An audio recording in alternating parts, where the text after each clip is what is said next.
All right. Let me just double check. We're good? We are good.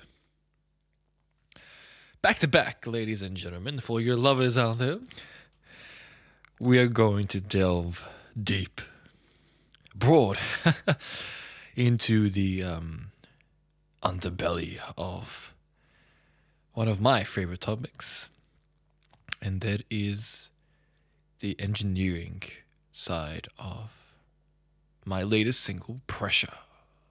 Valarijex version. Let's do this. If you were joining me on the previous episode, you noticed that I started discussing this topic, then hesitated and decided to separate these into two different topics. And that's because I felt the other one was going a bit too long, and if I started delving into the aspects of engineering, it would have turned into a much longer episode than I had originally intended. But anyway, without further ado, let's go for it. Where we left off was this aspect of using guitars to represent your feeling of being overwhelmed. And musically, guitars are a fantastic representation of rebelliousness, of freedom, of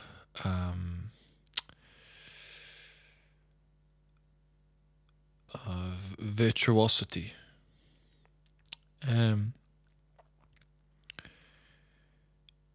You need this if you want to represent pressure musically, at least in my opinion. Depending on, obviously, the experience of pressure, we all have our own interpretation of what that is. But I think that one common ground is this aspect of, the guitars are so overwhelming. Oh man, the solo was killer. It was electrifying, you know. Man, like it took me to a different place. And this is why I wanted to create the lead sounds. You notice it in the first drop, if you will, these screeching, roaring guitar synths. And one aspect of pressure is this notion when you are under, for example, I would imagine as a Formula One driver, when you are under the gun, when someone's racing after you, it happens quick, and the structure of pressure is this. So it's all nice and rosy and it's building and you sort of, yeah, and then all of a sudden just bam, and then and it just, comes out of nowhere. And it's overwhelming. There's so many things going on. There's screeching guitars and there's this and there's that. And let's look at it from that perspective, right? So you're having this opponent behind you racing after you, and it's really intense, right? But then all of a sudden you perhaps get overtaken, or you get out of, or perhaps there's a tiger chasing after you and you escape, right? And all of a sudden there is this sense of relief, of safety, but you feel unusual because you had this intense moment, but then it feels very empty, feels very natural. And as you notice, as we go through the piece, the structure of it is in this way. So you have a build and you have a very impactful drop, and then all of a sudden it just cuts out. And it's very forceful, and that's with intent. It is supposed to be very forceful. Because this feeling of overwhelmedness can be very forceful. And we experience a aspect of outer worldliness, I guess you could say, if that's even a word, after we go through an emotional experience. And but then you find that you almost have a sense of confidence in some way that you overcome an obstacle, particularly if you're striving for something and you achieve it. You have this sense of reward, you have this sense of achievement.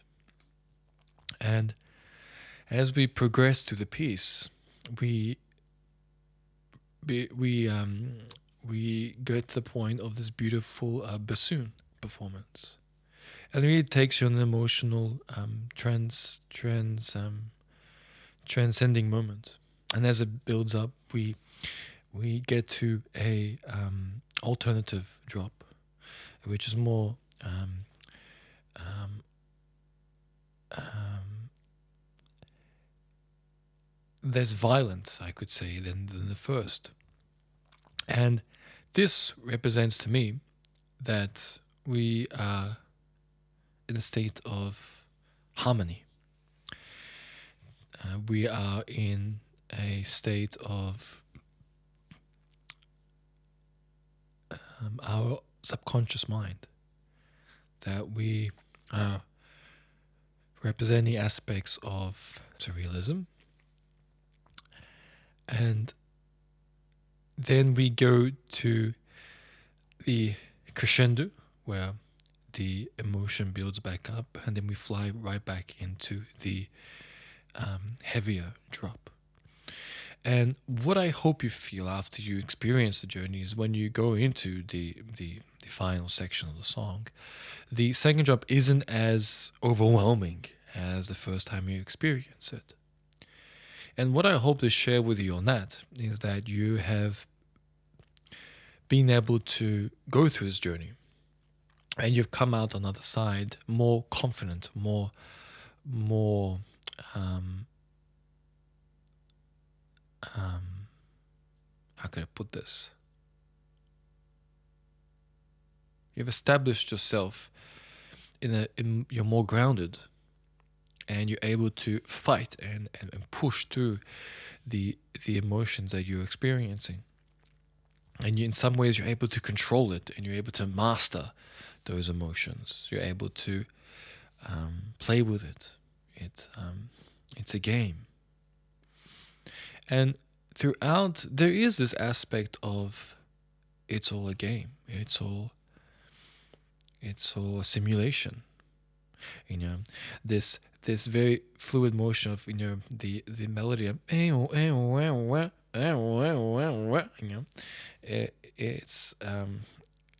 it's a nod to many different things. It's a little bit of a nod to you know the um, you know the classic classic Eminem, vibes. I know it sounds weird, but it's like you know nah, nah, nah, nah, so all the aspects of influence come from many different places. Grew up listening to Eminem and many rap genres. So yeah, I mean it's interesting how blending different influences and experiences into your pieces, and it comes to the point where we as artists, as engineers, need to be open to many different aspects of music. Even aspects that you might not feel comfortable listening to, that you feel a good representation of music. It's important to listen to what the big conglomerates are putting out there, as an aspect of what not to do, as an aspect of what they are pushing, what their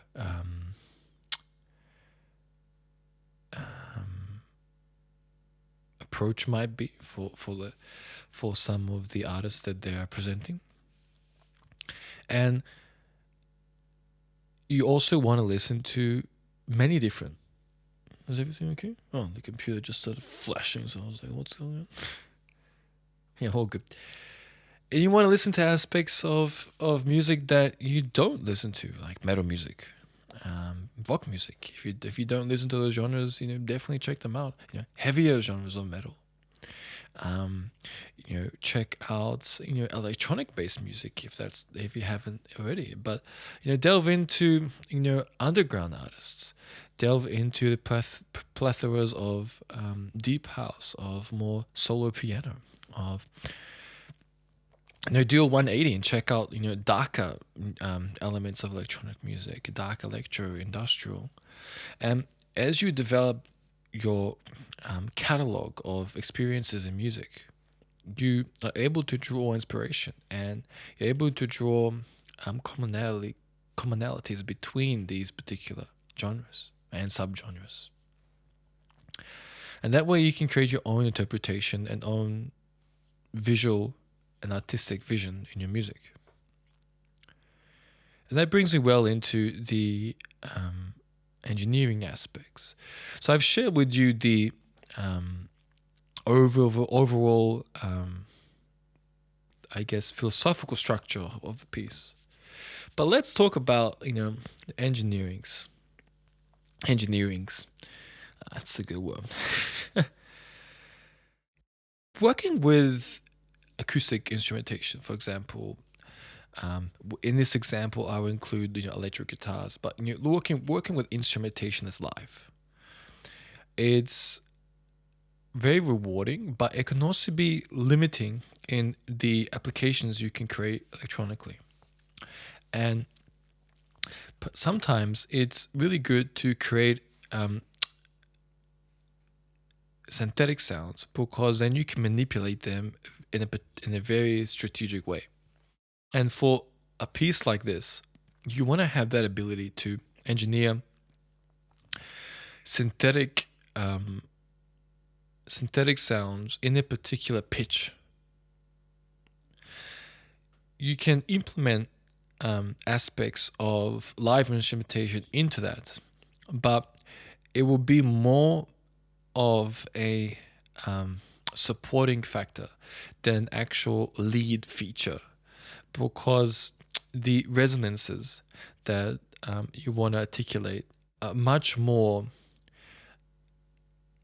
friendly to you when you work in the synthetic environment in your particular DAW. And when I wanted to create this piece, I knew I wanted to start from the backbone of psytrance, because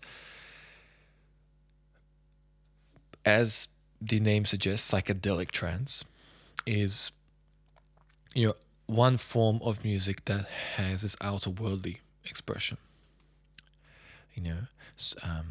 Dance music that's out of this world. And yes, there's the negative connotation of the drug use that's associated with the type of music, but there's also the association of spirituality in the music, and particular the BPM, which is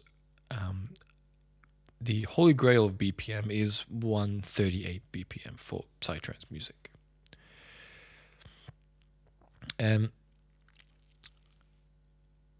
for trance music, it's around 140, I would say. So you can see how these two genres are very close knit. So blending in trance music with psytrance music is not going to be too much of an issue, right? And when you're working from an engineering perspective, you must understand first the tempos of the genres that you're working with. That's key, not only from a DJ perspective, but also when you want to create music. And particularly if you want to blend multiple different genres together. Now, so we're working with this backbone of psytrance. Now, what I mean by that specifically is that you're going to have kicks, right? And then you're going to have very short triplets of basses. Now, if you have no idea what I'm talking about, that's okay. This episode might not be for you, but I would encourage you to still listen along, because it's still an interesting aspect that you might enjoy. In psytrance music, we work with triplets, right? And that creates the boom, the boom, the boom. And when you speed that up, it creates that iconic, triplet feel that we love in psychedelic music. And it creates a particular type of euphoria. Now, for me, I look at it as a prancing horse, and it's galloping along. But it's almost a sense of like a train coming, that pressure of a train coming, that kind of, and you have this prancing horse and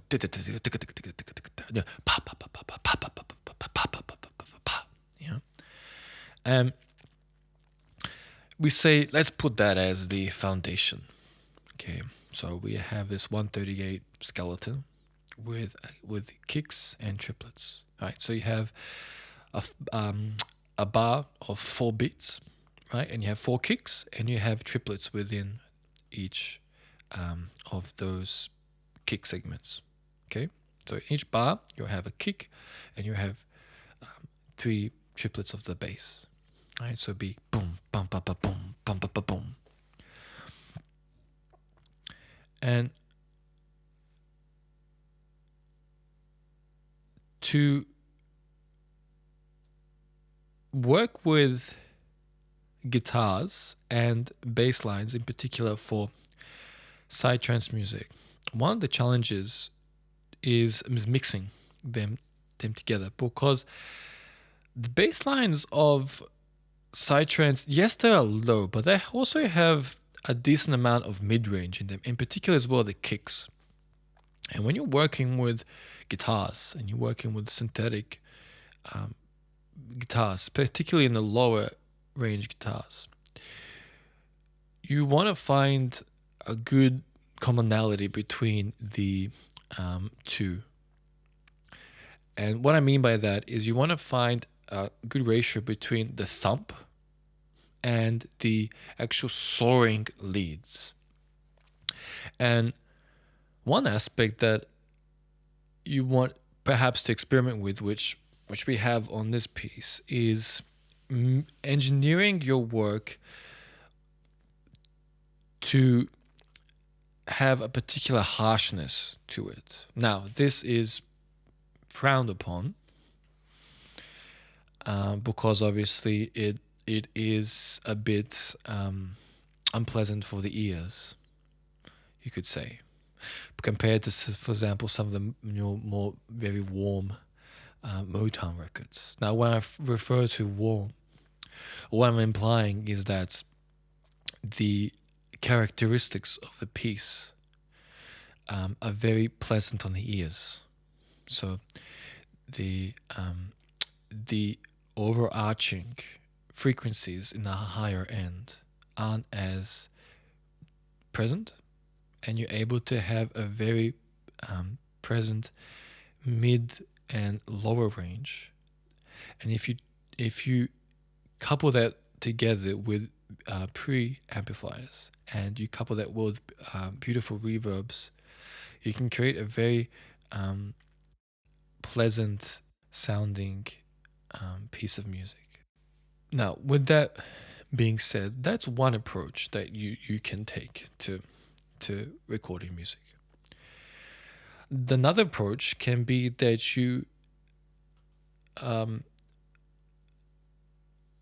amplify the particular frequencies that you feel represent overwhelmingness and harshness and pressure. And those elements can trigger certain emotions from a person listening, from you as an individual listening. So you're able to engineer the particular aspects of what you feel in your mind. And this comes back to what I mentioned, how electronic music is really some of the most cutting edge music out there. If you are willing to push the boundaries, because you are really able to delve deep into these particular um, aspects and really mold the piece as you wish. Now, this can um, be viewed as amateurish, particularly when you're just starting out. There is this concept of, oh, they don't know what they're doing. And, if you have a million followers, then 100%, they know what they're doing. And everything they do is viewed creatively. When you're starting out, everything you do is judged under a microscope, and the creative decisions you employ are viewed as mistakes, are viewed as um, aspects of not having the right knowledge to approach things. And like I've mentioned in my blog post, this is just nonsense. To reach a level, you have to already be that person to reflect where you want to be. And you have to have the skills before you can have a large following behind you. The following doesn't come and then you develop the skills. You develop the skills and then the following comes. Like the analogy of you build it and they will come.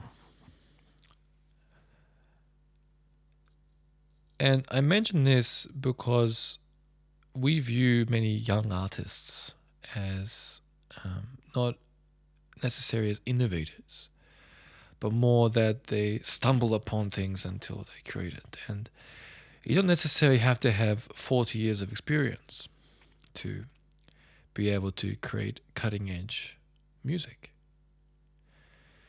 The aspects of being creative are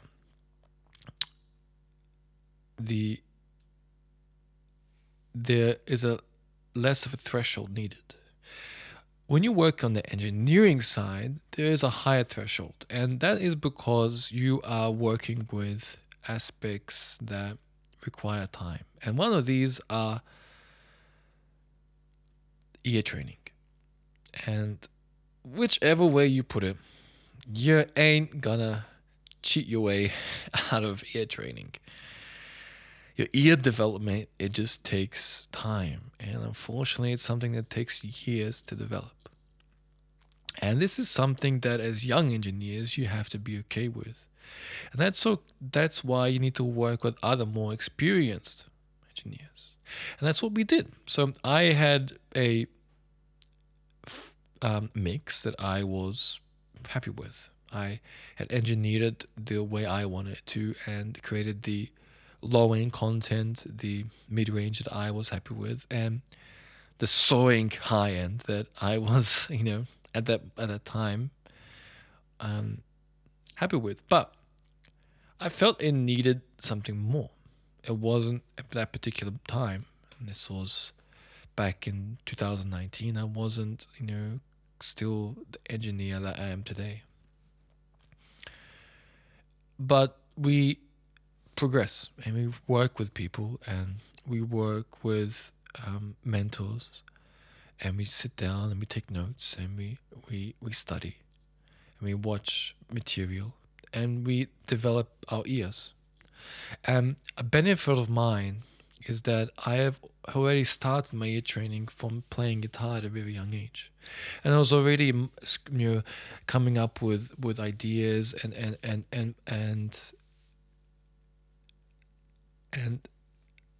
listening to music from a very young age. And coming from a musician's perspective of playing instrumentation, of playing live, you develop your own ear.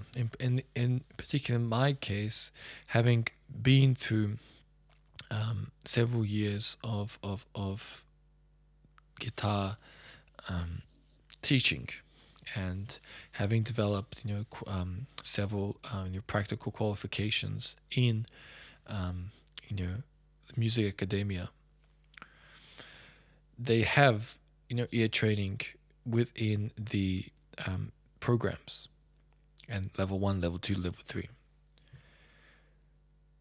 And I was fortunate enough that I had parents that were amazing to offer me that opportunity to have that experience. Now, I didn't appreciate it enough at that time, but looking back, one of the key things that I learned from those levels that I did, I think I got up to level 5 for practical examinations on the guitar.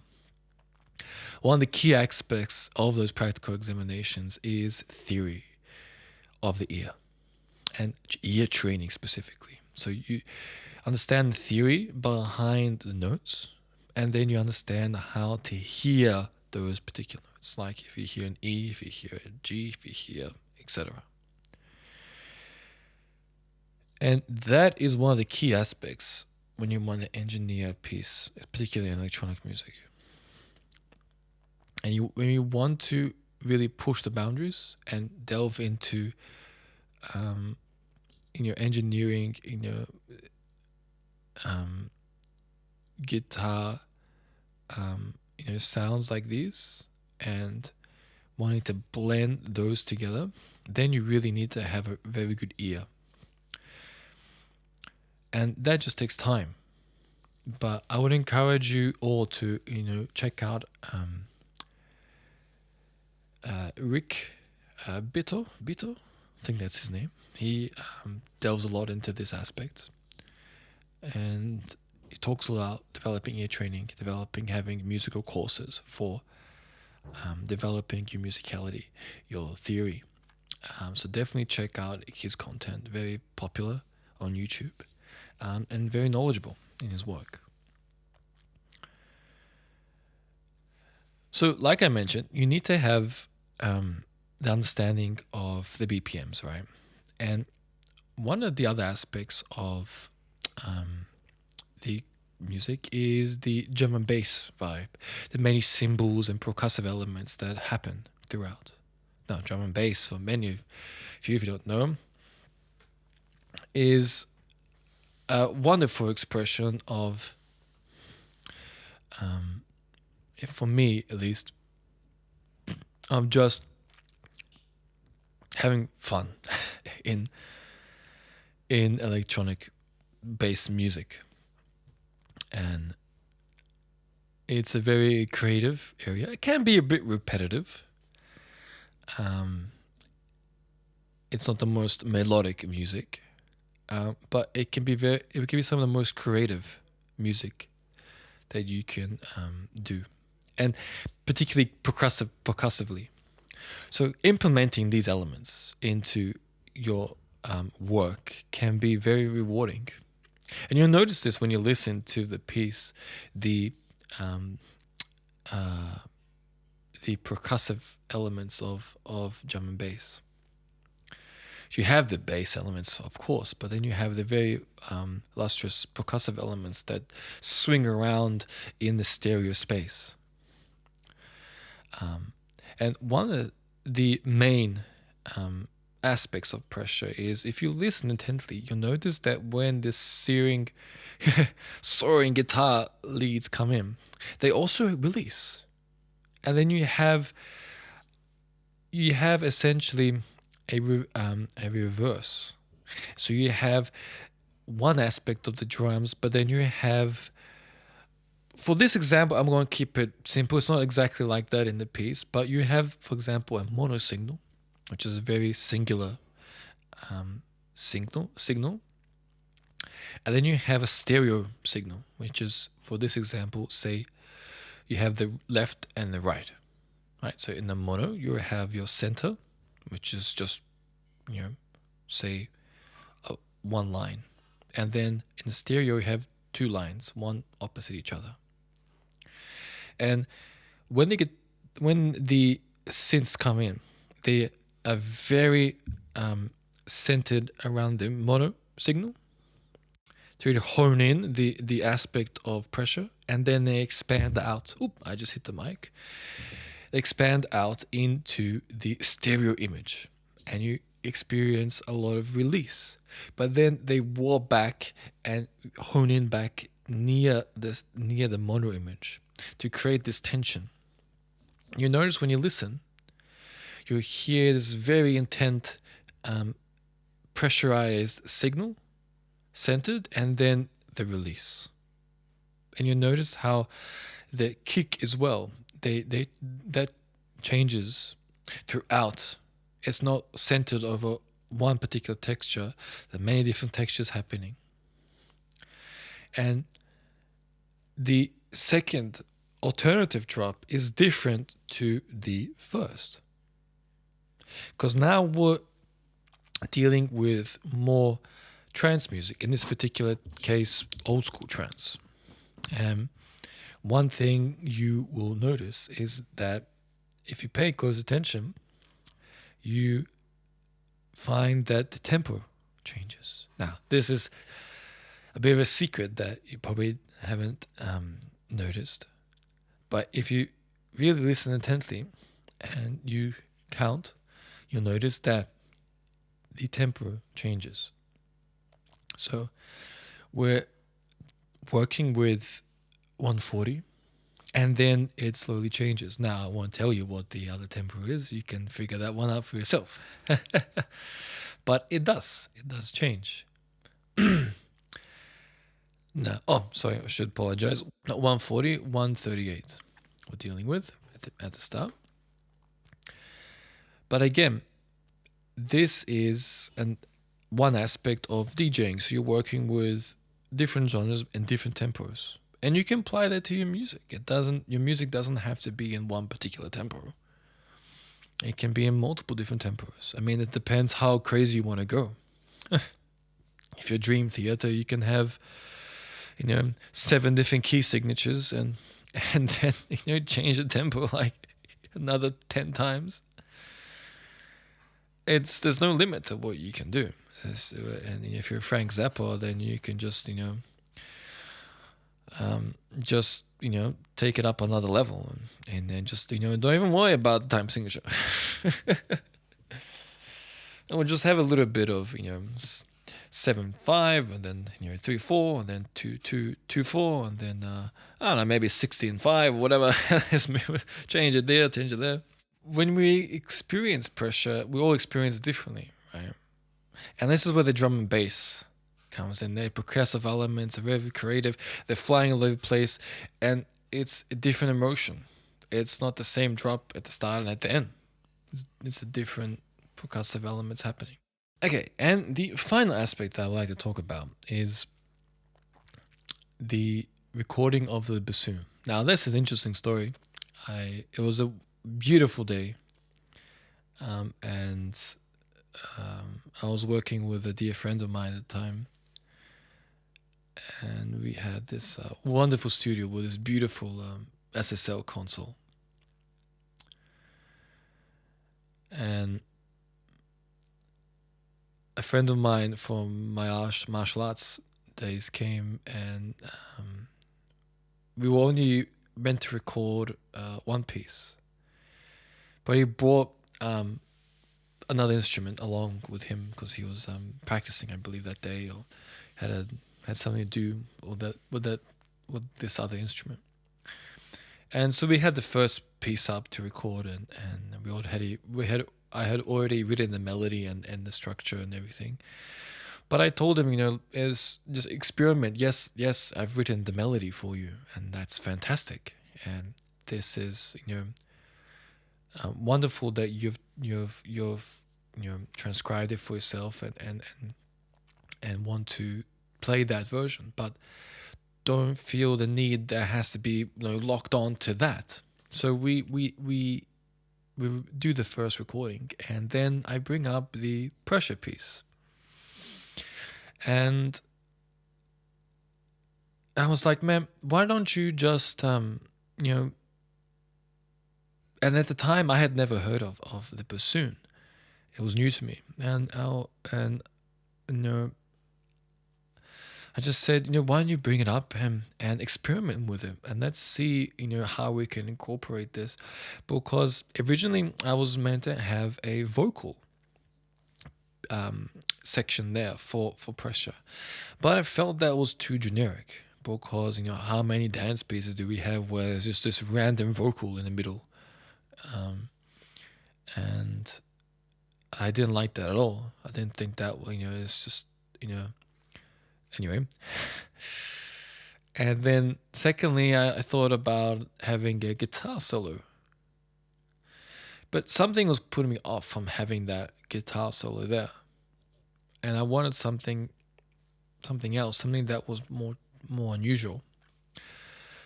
So our friend brings in this bassoon, and I just basically said, let's just give it a crack and let's just see if it works with it, and we can come up with a melody.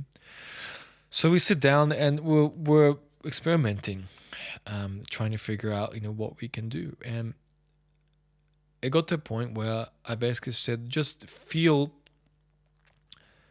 the piece of music, listen to it a little bit, and express what you want in the music. And ultimately, that's how the bassoon solo came together. It's about letting your team, um, not team, but letting the people that you work with, having trust in them, having trust in other people's capabilities to create wonderful music. And it was a beautiful take, and something that I will remember for the rest of my life, because it was an absolutely fabulous day. But it just goes to show you that sometimes things happen spontaneously that can create something unique. And the bassoon is an instrument that isn't the most popular of instruments. It's a bit unusual. But again, pressure is an unusual thing. um,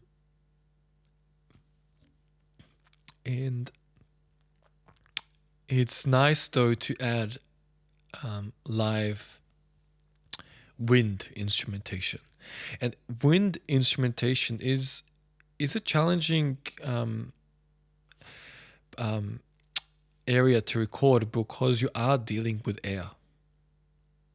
You are dealing with air centralized in particular, you know, in particular direction.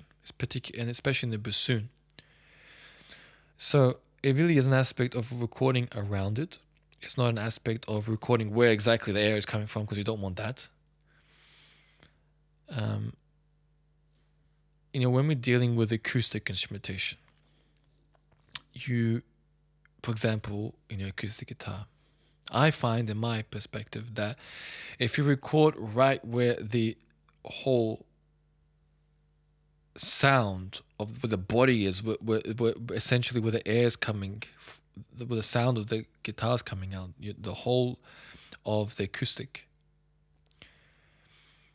it's too much for the microphone. And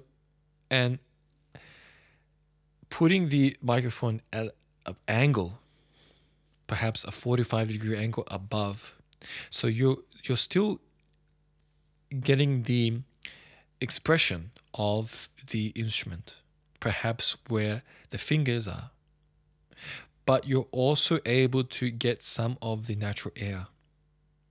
So when you're recording wind instrumentation, recording, for example, the electric guitar, you always want to place it slightly away from where the air pocket is, so the natural air can come through, but then you can pick up the natural acoustics of the room, but also the details of the performance.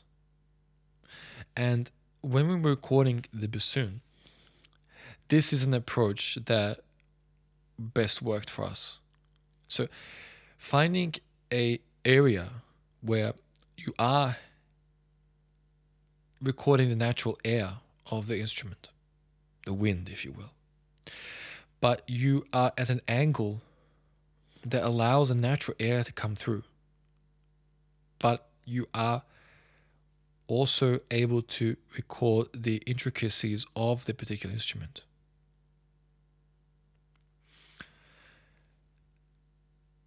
And this is something that I feel best comes from just experimenting. Try you out yourself. I think one great example of this is working with acoustic pianos. They are an absolute monster to record, and to record it well is very challenging, and you need a very good engineer for that. Because it's very easy to pick up the footwork, and then a lot of times you just end up listening to the feet of the piano. But if you record it too high, or you only record the high end, and you won't actually feel the presence of the keys and the footwork and the changing motion of the hands. Okay, I think that's it. Thank you so much for joining me for the more musical side of things. I hope that it finds you well, and I'll catch you guys on the next one. All right, see ya.